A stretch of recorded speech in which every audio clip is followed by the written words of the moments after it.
नासदातिन्नो सदाति तदानीं नासिद्रजो नो व्योमा परो यत् किमावरीवः कुह कस्य शर्मन्नम्ब किमासीत् गहनं गभीरं न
कालिदास संस्कृतचे महान कवी आणि नाटककार मानले जातात.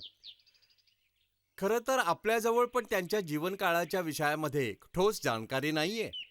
पण शक्य आहे की ते बघा 4थ्या शतकात इसवी सनामध्ये उज्जैनीमध्ये राहत असत, चंद्रगुप्त विक्रमादित्य द्वितीयच्या राज्यामध्ये.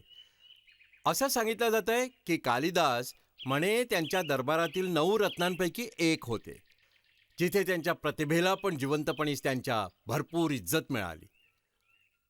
म्हणजे मनुष्यांमधले नशीबवान ते असे होते ज्यांच्या जीवनाने स्वतः प्रिय समजून लाड केले. कालिदासांनी कोमलतेसोबत सुंदरतेला उभारी दिली, शिवाय दुःख वेदनेची झलक पण दाखवली. बघा, त्यांच्या साहित्यामध्ये जीवनाच्या प्रती एक मोह आहे, शिवाय मग निसर्गाच्या सुंदरतेशी गहन प्रेमही. मोहन राकेशनी त्यांचं नाटक आषाढ का एक दिन मध्ये कालिदासांच्या जीवनातील कठोर वास्तविकता आणि त्यांच्या कवितांमधील कोमलता यांचा आपसातील द्वंद्व छान रंगवलाय. आला पावस राजा प्रियतम, पावस राजा आला, आपल्या दलबला सहित बघा साज कसा सजवला.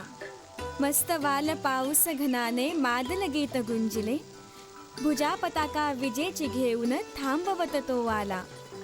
उन्मय प्रेमी जनाच्या मनावर प्रतिरंग पसरला, स्वागत पावस राजा स्वागत सर्वांनी मिळून गायले.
माता आज खूपच रुष्ट आहे. बहुतेक समजलंय तिला की वर्षामध्ये मी तुझ्यासोबत होते. माझं सावज उचलून आणताना तुला संकोच नाही मुळीच झाला?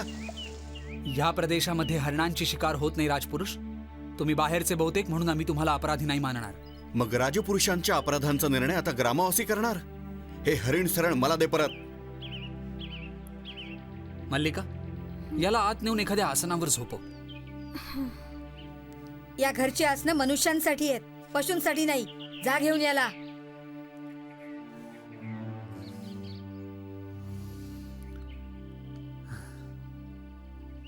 थांबा राजपुरुष.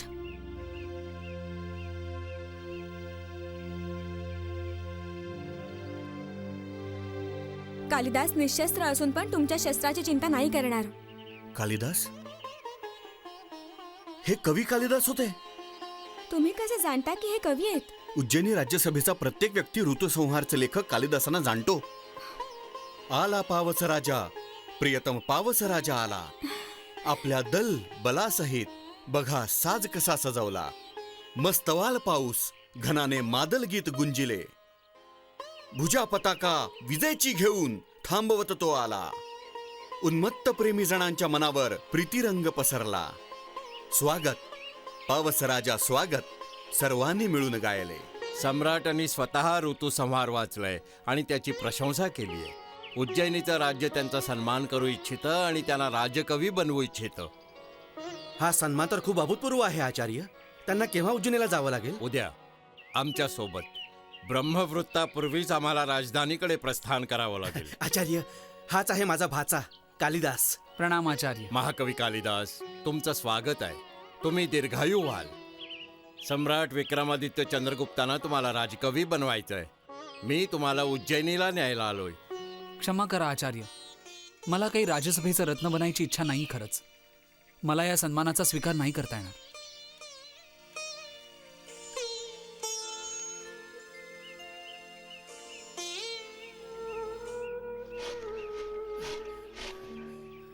अंबिका, आ? अंबिका, मी आज या सगळ्या गावामध्ये घोषणा करायला चाललोय की माझा या कालिदास नामधारी जीवाशी कुठलाच संबंध नाहीये. का? पण आता काय केलं त्याने? उज्जैनीत नाही आचार्य आणि काही राजपुरुष आलेत. राजाकडून सन्मानित केले जाणार आहे त्याला. पण तुला माहिती आहे माझा भाचा काय सांगत आहे? मला हा सन्मान नाही पाहिजे. मी तुला विश्वासानं सांगते मातुल, तो उज्जैनीला अवश्य जाणार. सन्मान प्राप्त झाल्यावर सन्मानाच्या प्रती प्रकट केलेली उदासीनता व्यक्तीचं महत्व अजून वाढवत असते. ही लोकरीत आहे. जर ही लोकरीती आहे अंबिका, तर मी म्हणेन लोकरीत आणि मूर्खरीत मध्ये मुळीच अंतर नाही होत कधी. संभवता तो खरोखरही पर्वतभूमी सोडून जायला नाही इच्छिते. इच्छित नाही जायला. आता तूच जाऊन समजाव त्याला. संभव आहे मानेल ही. परंतु तो या समयी आहे कुठे? तिथेच नदीच्या किनारी हट्ट करीत आहे की जोपर्यंत उज्जैनीहून आलेले अतिथी परत नाही जात तो परत नाही येणार.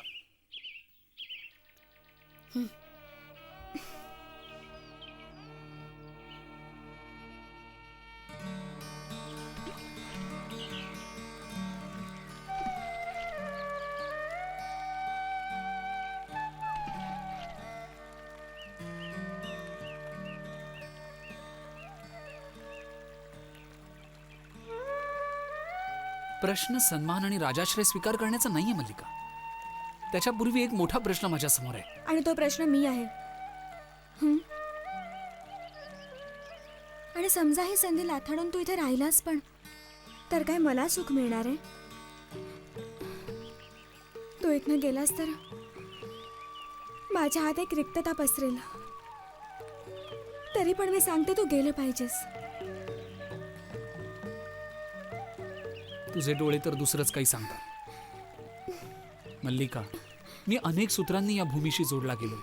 त्या सूत्रांमध्ये तू आहेस. हे आकाश आहे, मेघ आहे, इथली हिरवळ आहे, हरणांची पाडसं आहेत, पशुपाल आहेत.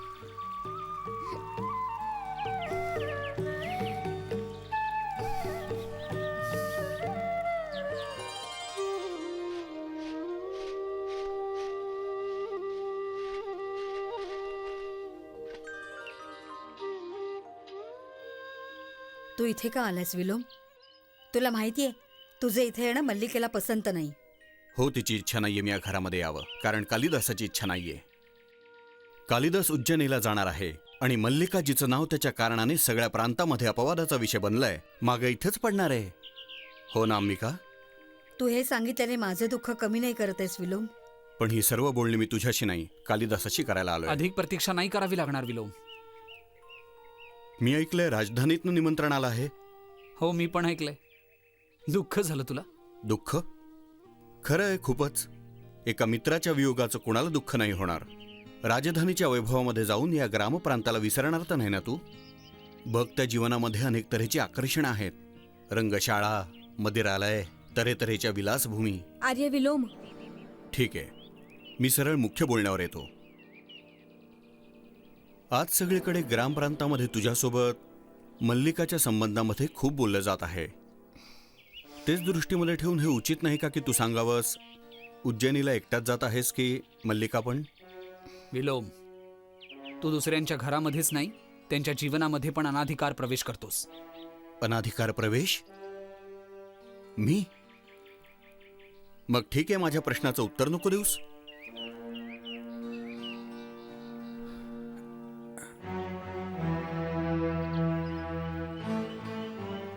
आचार्य तुझी प्रतीक्षा तिथे करत असावेत. याचा अर्थ आहे तुझा निरोप घेऊ. निरोप नाही देणार मी. यासाठी प्रार्थना करेन मी की तुझा पथ यशस्वी व्हावा.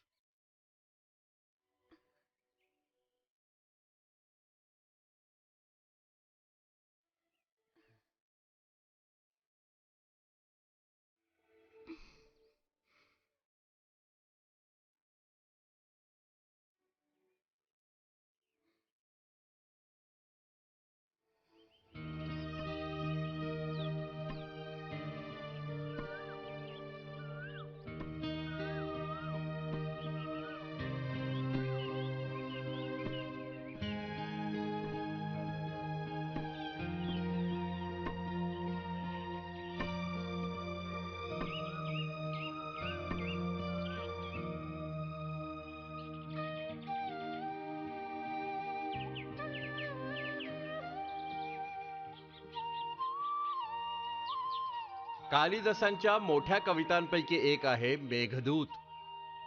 आपल्या प्रेमिकेच्या विरह अवस्थेतला प्रेमी पावसाच्या दिवसांमध्ये एका ढगाला सांगतोय की त्याने त्याचा संदेश पोचवावा. पावन सरोवर जनक नंदिनी सीता जिथे न्हायली होती, जिथे घनदाट वृक्षाने सावली स्वतःची पसरवली होती. प्रत्यक्ष रामगिरीवर राहण्या तो आला यक्ष दुःखी होता. 1 वर्षभर प्रिया विरहाचा शाप घेतला माथ्यावर. काय माझा संदेश प्रियेला ढग वरूनच नेईल काय? पावसाचे दिन ओबड धोबड सांभाळशील माझं पत्र काय? बरं मग त्याने वनफुलांचा पण ढगास सुद्धा उपहार केला. अप्रसन्न होत प्रिय शब्दांमध्ये स्वागताचा उपचार केला. तू जलधर रे जळीत अधराची तीक्ष्णपण तहान विझवतो तू. विरह आगीमध्ये जळत्या यक्षाची खबर प्रियेला दे जा तू. जा तू अलकापुरी जिथली मंदिर धवल चमकत असतात. भालचंद्राच्या चंद्रकिरणांनी नित्य धुतली जातात जशी. माझं मन बनून थोडंसं माझं तिला सांग, थोडं तुझ्यातर्फे होत उदार. सांगावं तुझा प्रिय साथी जो पडलाय रामगिरीवर लाचार. जगत आहे तो कुशलता तुझीच विचारित, कसे जातात दिवस रात्र.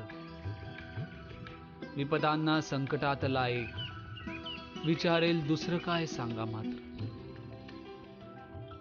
बघतो लता वेलीत तुझं अंग आणि चंद्रात ग तुझं मुखमंडल. फुललेल्या मोर पिसाऱ्यात दिसतात धुंद उडणारे तुझे कुंदल.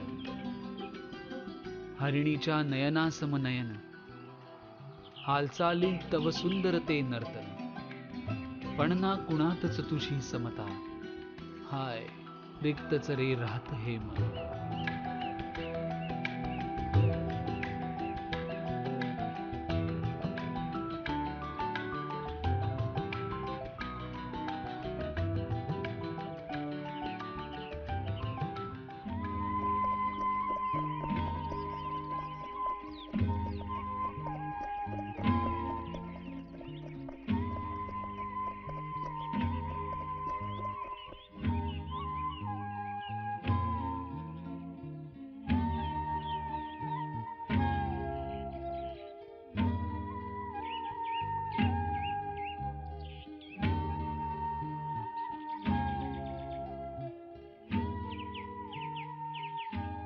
मला विश्वास आहे की या समयी मी देवी मल्लिका समोर आहे उभा.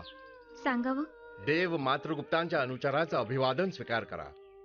देव मातृगुप्त? ऋतुसंहार, कुमार संभव, मेघदूत एवं रघुवंशाचे प्रतिभावान लेखक तसेच सौराष्ट्राचे भावी शासक कालिदास? मातृगुप्त त्यांचं नवं नाव आहे आणि त्यांची राजपत्नी गुप्तवंशीय कन्या सन्माननीय प्रियंगू मंजिरी इथे उपस्थित होऊ इच्छितात. मी त्यांचा अनुचर तुम्हाला पूर्व सूचना देण्यास उपस्थित झालोय.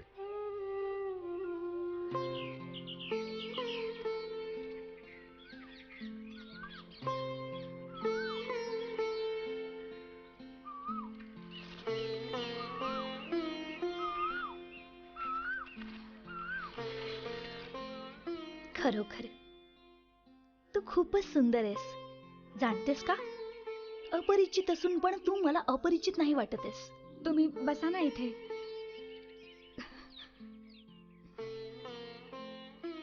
मला इथे बसायचं नाहीये. दूरची ही पर्वत शृंखला दिसत आहे इथनं. इथे आल्याने मला तुझ्याशी स्पर्धा होत आहे. या ग्रामप्रदेशी राहून पण तुला साहित्याचा अनुराग? कुणाची रचना आहे?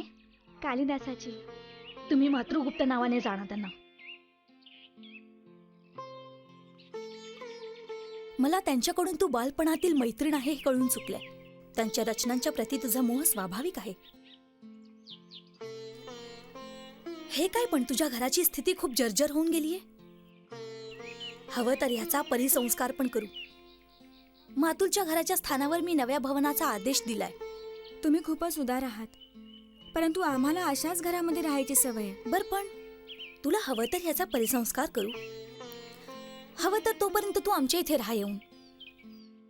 माझ्याकडे माझी संगिनी बनून सोबत येशील? क्षमा करा, मी स्वतःला मुळीच या गौरवाचे अधिकारी नाही समजत. मी तुम्हाला काही सांगू इच्छिते राजकुमारी. माते, तू उठून का आलीस? तुझं स्वास्थ्य नीट नाहीये. जा आत जाऊन पड बघू. मी घरी आल्या गेल्याशी बोलू पण नाही शकत. मला तुम्हाला सांगायचं राजकुमारी की की की हे सर्व यासाठी. मी तुमचे कष्ट जाणते. माझ्याकडनं जी सहायता जमेल अवश्य करेन. या समयी अनुचर माझी प्रतीक्षा करतात. यासाठी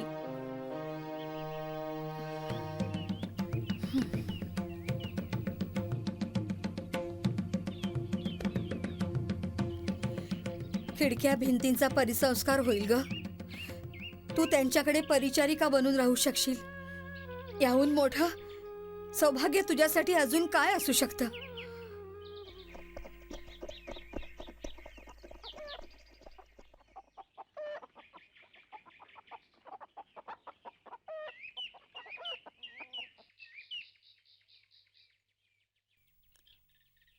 आश्चर्य आहे, कालिदास इथे येणं उचित नाही समजला. आता उद्या परत पण म्हणे जातील ते. पण आलं पाहिजे त्याने. व्यक्तीने असे संबंध कधीच नाही तोडायचे असतात.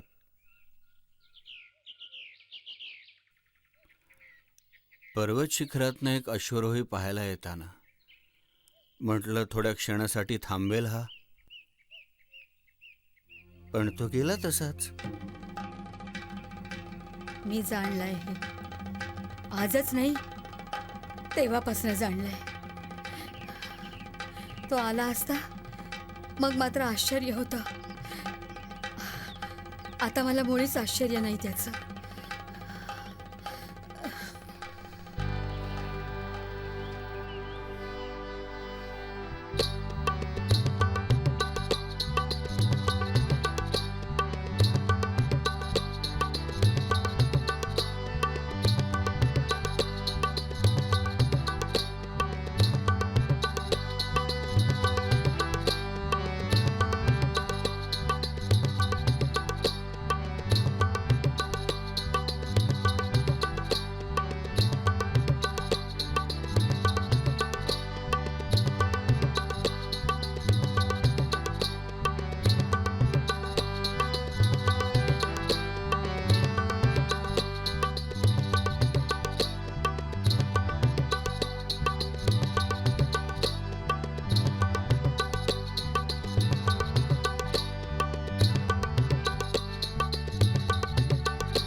थांब.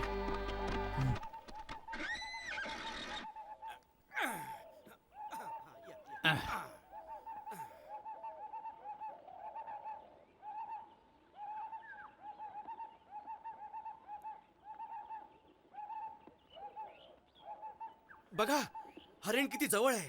तिला इथनं मारलं जाऊ शकतं.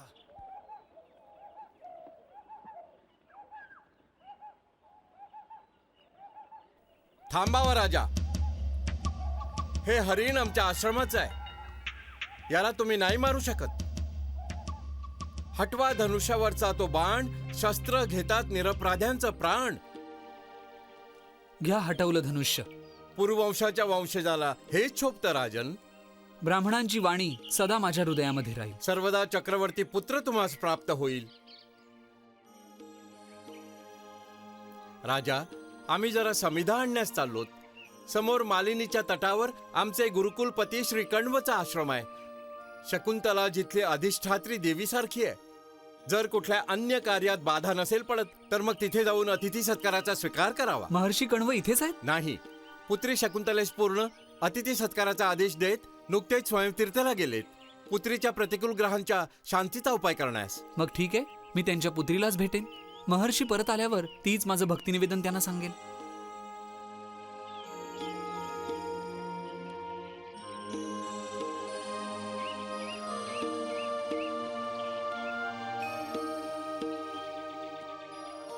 सारथी, आश्रमामध्ये साधारण वेशामध्ये जाणंच उचित होईल. ही शस्त्र आभूषण तू जरा ठेव. आश्रमवासियांना भेटून मी परत येईपर्यंत तू घोड्यांना आराम करू दे. जशी तुमची आज्ञा.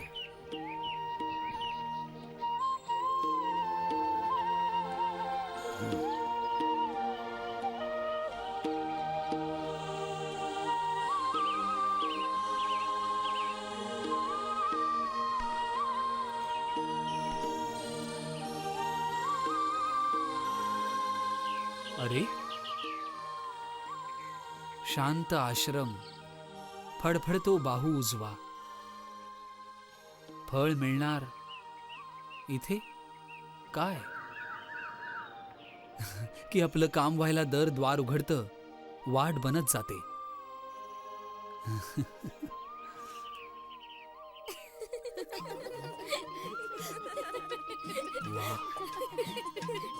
या तपस्वी कन्या त्यांच्या आकारास अनुरूप घडे घेऊन याच बाजूला येत आहेत.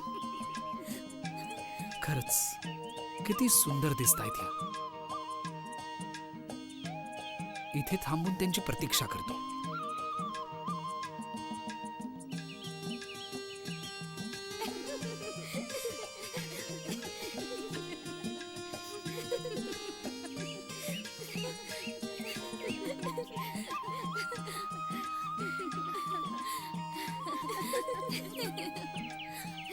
अनुसया, या प्रियंवदाने माझे वल्कल वस्त्र खूपच कसलंय. हे सैल करणं मला कष्ट होत आहेत.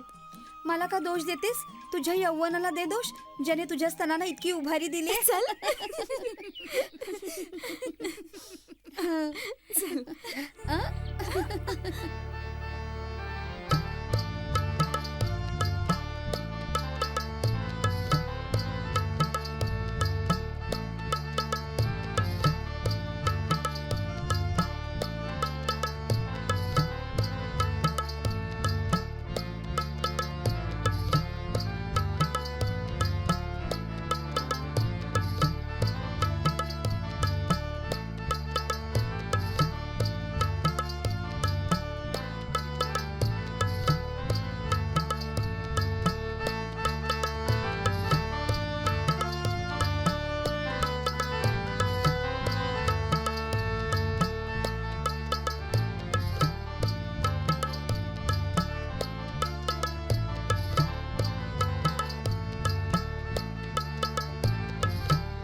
वाचवणाऱ्या.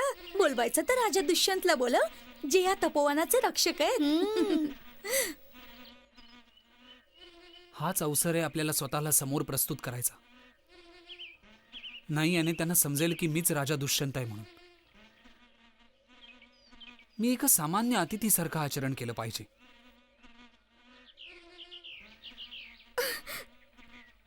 हा दुष्ट हटायला पण मागत नाहीये. मीच दुसरीकडे जायला हवं. हा अजून माझ्या मागे मागे येत आहे.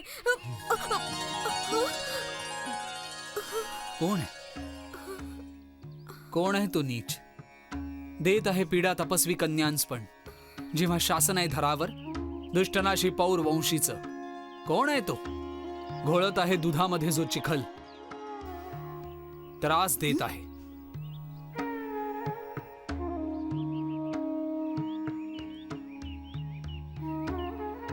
आर्य, इथे कोणी सुद्धा नाहीये जो अनाचार करीत असावा.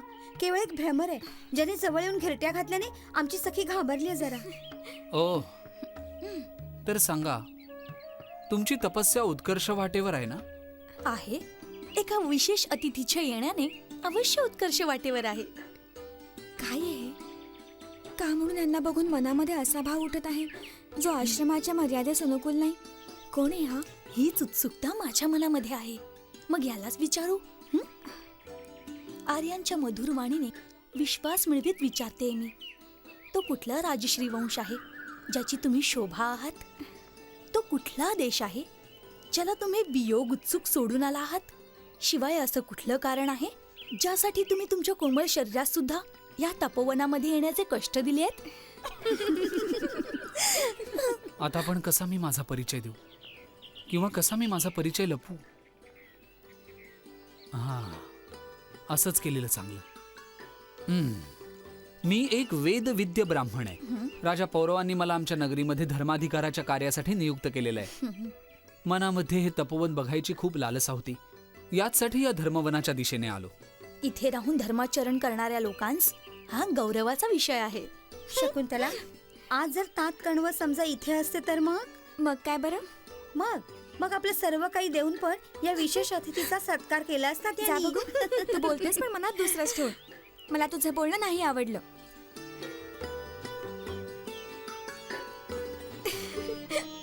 ऐकावं, मला पण तुमच्या सखीच्या विषयामध्ये थोडंसं विचारायचंय.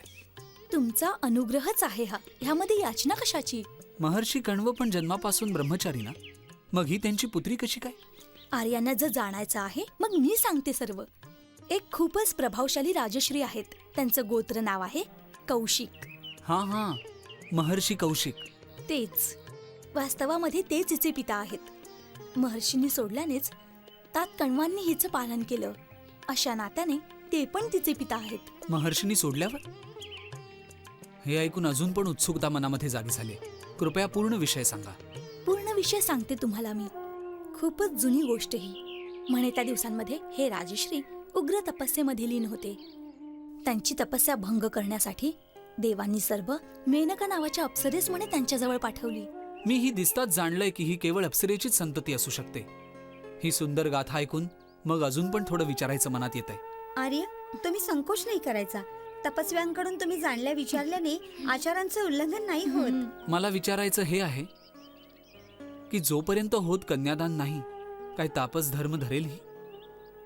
की आजीवन आपल्यासारख्या नयनांच्या हरिणी संगे या आश्रमामध्येच राहणार हे? या समय मात्र धर्माचरणचा अंकुश हिच्या शिरावर आहे. किंतु तातांचा निश्चय की अनुकूल वर मिळाल्यावर स्वतः ते हिचं कन्यादान करतील. हो.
शकुंतला, हं?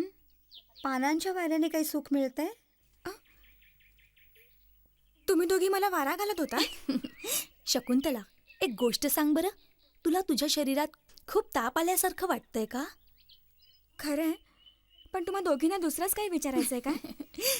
बरं सांग ना, तुझ्या या कष्टाचं वास्तविक कारण काय आहे? तुम्हाला नाही तर दुसऱ्या कोणाला सांगणार, परंतु माझ्या कारणाने तुम्हाला व्यर्थ दुःख होईल. यासाठीच आग्रह करीत आहोत. आपल्या लोकांमध्ये दुःख वाटलं गेलं तर ते सहन करणं फार कठीण नाही होत. जेव्हापासून तपोवनामध्ये त्या राजश्रीला पाहिलंय ना, हां, बोल ना. तेव्हापासून त्यांना मिळवण्याच्या आकांक्षेने माझी ही अवस्था होत आहे. तात्काळ आणि मनी इच्छित फळ देणारे मनोरथ आहात तुम्ही. स्वागत आहे तुमचं. नाही नाही, उठू नका. ताप तुझ्या अंगामध्ये कशी कोमेजली गेलीत कुसुमही. कशी गुपचूप आहेत ही कमळाची नाजूक फुलं, चिरडली जाऊन तुटली. बसूनच राहा. अंग तुझं सहन नाही करू शकणार. शिष्टाचाराचं पालन आता ते नाही करू शकणार. तुमच्या सखीला तापामुळे फार कष्ट तर नाहीत ना? औषध मिळालंय, आता बघा शांत होईल ती. तुमच्या प्रती अनुरागाच्या कारणानेच हिचीही दशा बनलीये. आता हिचा प्राण तुमच्या कृपेवर अवलंबून आहे. किंतु हा अनुराग तर दोन्ही बाजूनी आहे. तरी पण हे ऐकून मी अनुग्रहित आहे. राजश्री आपल्या अंतःपुराच्या विरहाने व्याकुळ असावेत. तुम्ही अशा तऱ्हेने त्यांना अडवण्याचा प्रयत्न नका करू.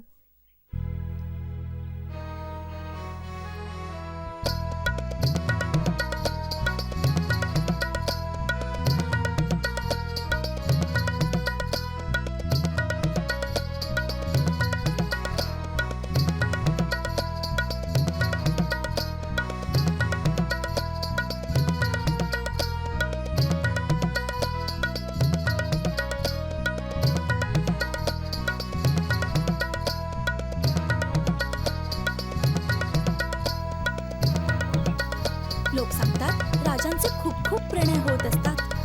असं व्हायला नको की हिच्या बंधनामुळे मग हिला चिंतित व्हावं लागेल.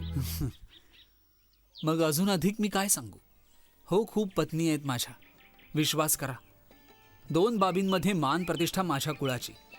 ही धरणी वेढा समुद्राचाही जिंकलेल्याची. मग दुसरी तुम्हा युवतींची अनुपम सखी. हे ऐकून आम्ही निश्चिंत हो झालो. अगं प्रियंवदा, बिचारा हरणाचं ते पाडस स्वतःचे डोळे फिरवून फिरवून आपल्या हरवलेल्या मातेला शोधित आहे. जाते जाऊन मी त्याला मातेला भेटवते. अगं खूप चंचल आहे ते पिल्लू, तुला एकटीला पेलवणार नाही. चल मी पण येते. मी तुम्हाला दोघींना नाही जाऊ देणार. दिसत नाही मी एकटी बरी आहे इथे. राजा आहेत तुझ्याजवळ, मग तू एकटी कशी?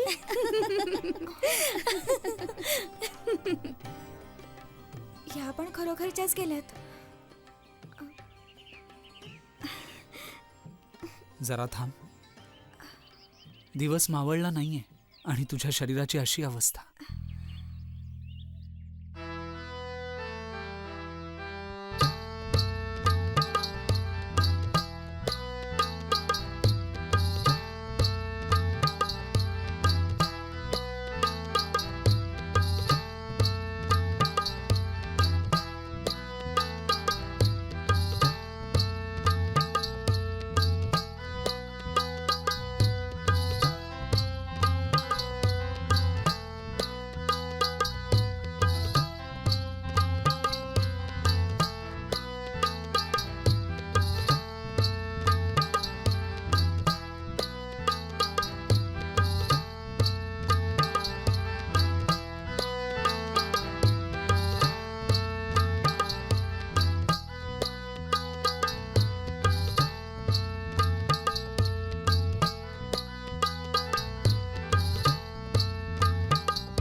बघा श्रीमान, अशा तऱ्हेने मर्यादेचं उल्लंघन नाही करायचं. आसपास ऋषी लोक येत जात असावेत.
गजरा त्वरित मला परत करा.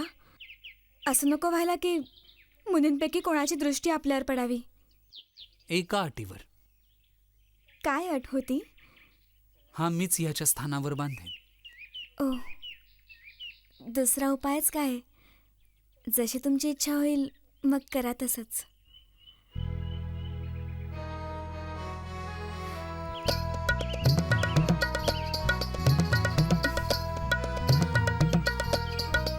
याची गाठ नीट नाहीये. म्हणशील तर हा दुसरीकडे बांध. योग्य तुम्ही जे समजाल.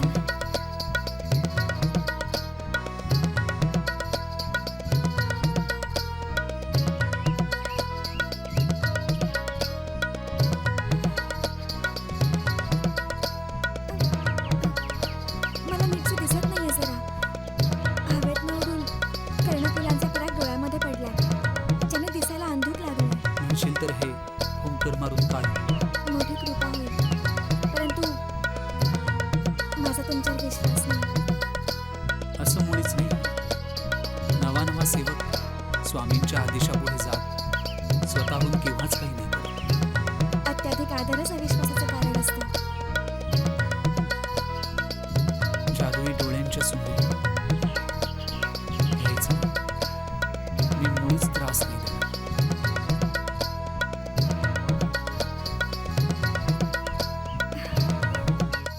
असं दिसतंय आर्यपुत्रांना पण नीटपणे दिसत नाहीये. आता कर्णफुलांच्या अधिक जवळ डोळे गेल्याने परागाचे कण नीट दिसले नाहीत मला. हरकत नाही, मला तर नीट दिसायला लागलंय. तुमच्या या उपकाराचा बदला नाही चुकवू शकले यासाठी लज्जित खूप आहे. आता मी अजून अधिक काय सांगू.